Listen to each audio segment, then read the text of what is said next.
آج بھی election commission میں فارم 47 کی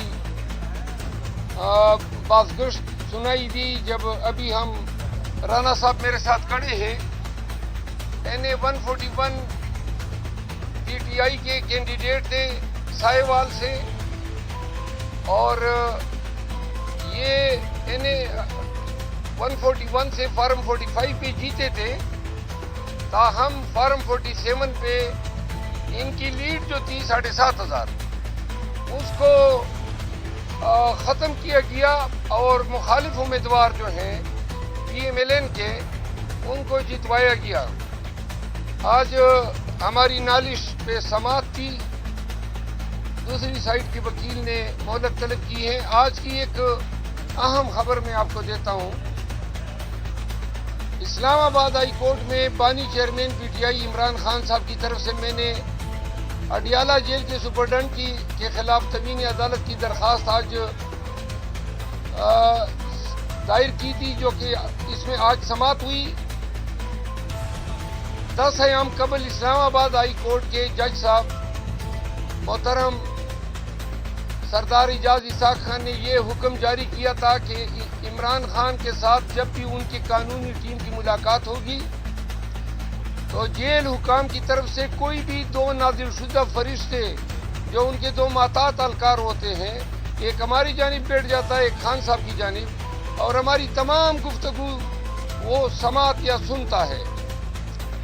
دوسرا، ہم نے یہ عذر اٹھایا تھا کہ ہمیں کوئی کاغذات ان کے پاس لے جانے نہیں دیے جاتے، اور جو بھی کاغذات ہم لے جاتے ہیں وہ ہم سے زبردستی لیے جاتے ہیں، ان کو سکین اور کاپیاں کر کے بعض اوقات لوٹا دیے جاتے ہیں، بعض اوقات لوٹائے بھی نہیں جاتے۔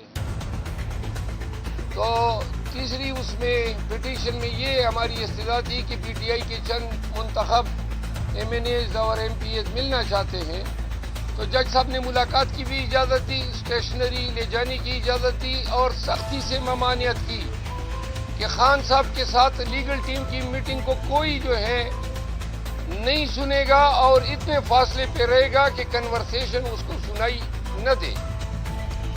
تاہم جو ہماری گزشتہ ملاقاتیں ہوئی اور آج تک جیل حکام جو ہے مسلسل اس حکم کو پامال کر رہے ہیں، جس پہ آج عدالت نے نوٹس لیتے ہوئے ایڈوکیٹ جنرل اسلام آباد کو نوٹس کر دیا ہے، اور ساتھ میں جیل سپرڈنٹ اڈیالہ اسد وڑائچ کو توہین عدالت کی الزام میں طلب کر لیا ہے۔ 3 ایام میں اس سے تحریری حلف پہ رپورٹ بھی طلب کی ہے۔ یہ آج کی تازہ ترین ہے۔ ابھی انشاءاللہ نیشنل اسمبلی جا رہے ہیں، وہاں کی جو کارروائی ہوگی پھر آپ کے کولیگز کو وہاں پہ بتائیں گے۔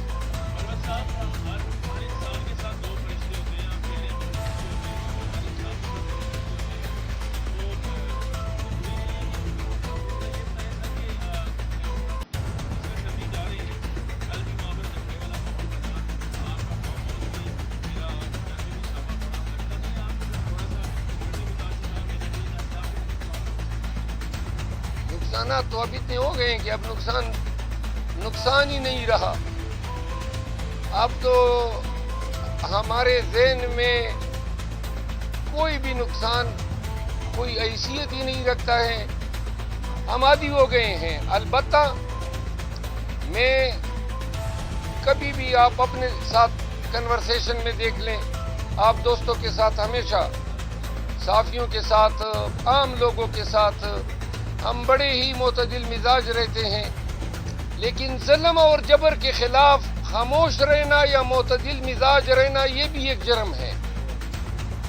ایگریشن جو انسانی حقوق کے خلاف ہو رہی ہے، ہم آپ لوگوں کی آواز ہیں، ہم پاکستانیوں کی آواز ہے، آپ کے لیے، پاکستانیوں کے حق کے لیے ہم نے اس جبر کے ماحول میں پورے تمطراق کے ساتھ آواز اٹھایا ہوا ہے۔ آواز میں جب سختی نہیں ہوگی، استقامت اور اس میں گن گرج نہیں ہوگی، تو لوگ شاید یہ سمجھے کہ آواز کمزور پڑ گئی ہے۔ صرف جابر کے خلاف، ظالم کے خلاف اور طاقتور کے خلاف جو ہے آپ کو ہماری آواز میں گن گرج سنائی دے گی۔ آپ شریف آدمی کو دیکھیں، اس کے ساتھ جب بھی ہم کلام ہوتے ہیں ہماری نظریں ان کے پاؤں پہ ہوتی ہیں۔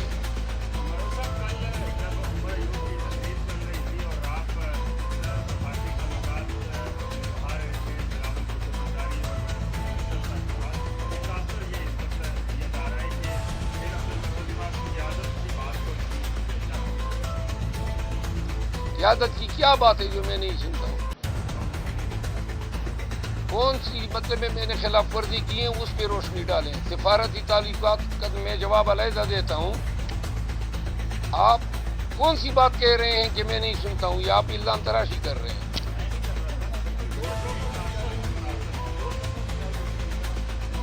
وہ کدھر گئے شوکاز؟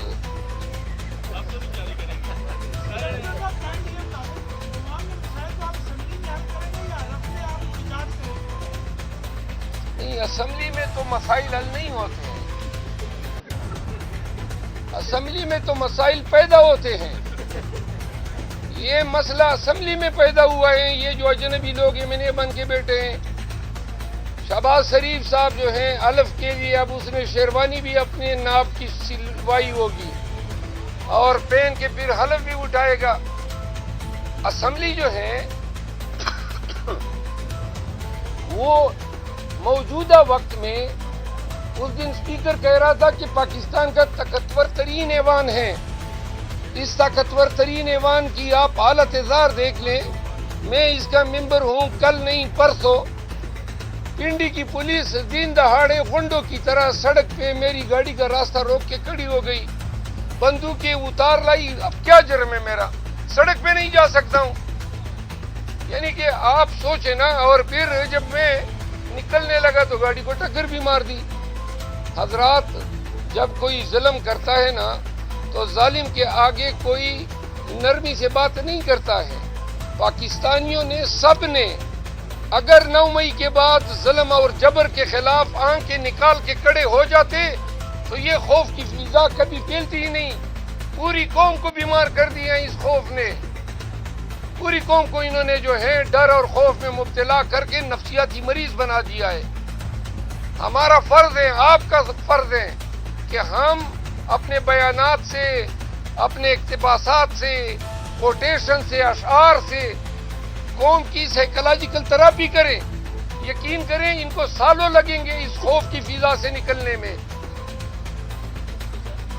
آپ نے سفارتی تعلقات کی بات کی. گزارش یہ ہے کہ جو اسپیکر تھے سابقہ، اس سے میرے زمانے بھر کا ایک لمبا عرصے دراز سے میرا تعلق رہا ہے، وکالت کے حوالے سے بھی رہا ہے. ان کے ساتھ سلام کلام کیا. ایک طرف آپ کہتے ہیں ہر وقت لڑتے ہو. جب میں کسی سے سلام کلام کرتا ہوں پھر اس پہ بھی آپ کو اعتراض ہو گیا. جب اس سے سلام کلام کیا تو ساتھ میں بلاول بھٹو زرداری صاحب بیٹھے ہوئے تھے، تو ان کے ہی ایما پہ میں نے ان کے ساتھ سلام کلام کیا. اگر میں نے کوئی غلط کام کیا ہو تو میں معذرت مانگ لوں گا. مہربانی کرو نا، یا مجھے سنے نا، انہیں نہ دو. میں عرض کرتا ہوں نا، تو آپ نے وہ عطا تارڑ کے وہ نعرے سنے کل اسمبلی میں، جو غلیظ زبان نعروں میں وہ استعمال کر رہا تھا اور پھر آ کے ہمارے سامنے اس طرح اڑن چو ہو رہا تھا.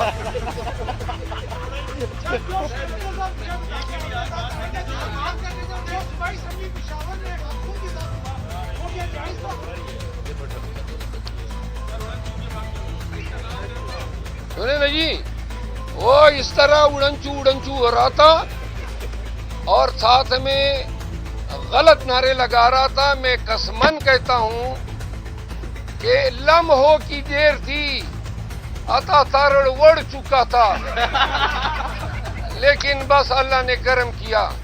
آئندہ یہ کر لے، اسمبلی میں اس طرح غلط کلمات نکالے تو انشاءاللہ پھر یہ اڑنچو نہیں ہوگا، ڈینچو ہوگا.